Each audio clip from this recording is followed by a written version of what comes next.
Hello everyone, I'm the Vision of Chaos, and this is not a video that I normally make, but I should say it.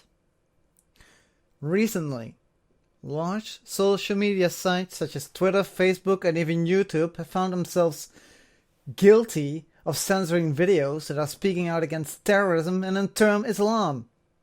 Now let me say that I'm not against the idea of censorship. Some content should be censored, especially on a site like this, where all people of all ages and all walks of life come together.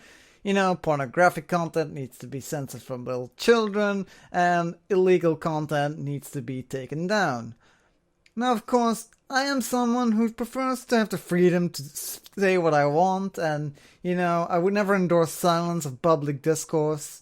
But I do understand some of the arguments against it. However, even if you consider disagreement of Islam to be hate speech, shutting down any public discourse would be wrong.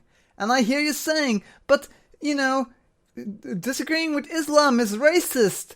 And to that we always say, Islam is not a race, it is an ideology. It is a way of thinking practiced by all people of all walks of life. Islam is not a race. And even if it were a race, there are some things about Islam that no human being should ever condone.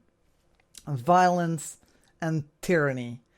And they are, perpetuated both through the means of terrorism.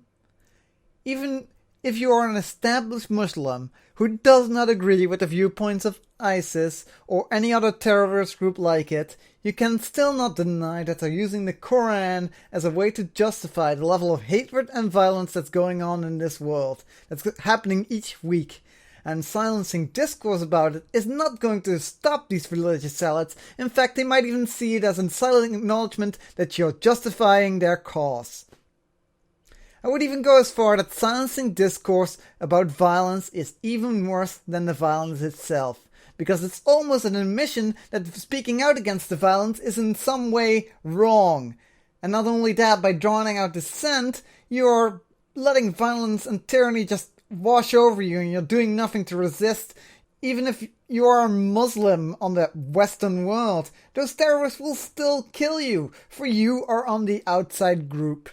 And I would even suggest that if you are a member of ISIS in the Western world, they don't really see you as an ally, they see you as a pawn, and then you will commit a murder or a bombing, and they will claim your deeds in their name, and they will spread more fear and more of their tyranny.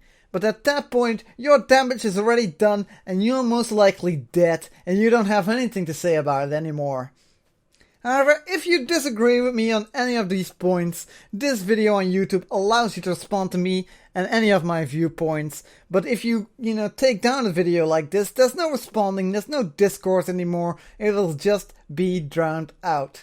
And it's not going to make the problem go away, because people like us who want to voice our opinions are just going to go someplace else to voice our opinions. And in fact, it's just going to make the matters worse, again, because most likely ISIS is just going to see it as an acknowledgement that there's something wrong about our society. And taking away freedom of others will only ensure that your freedoms will be taken away in the future. I've been the Vision of Chaos, and I hope I never have to make a video like this again.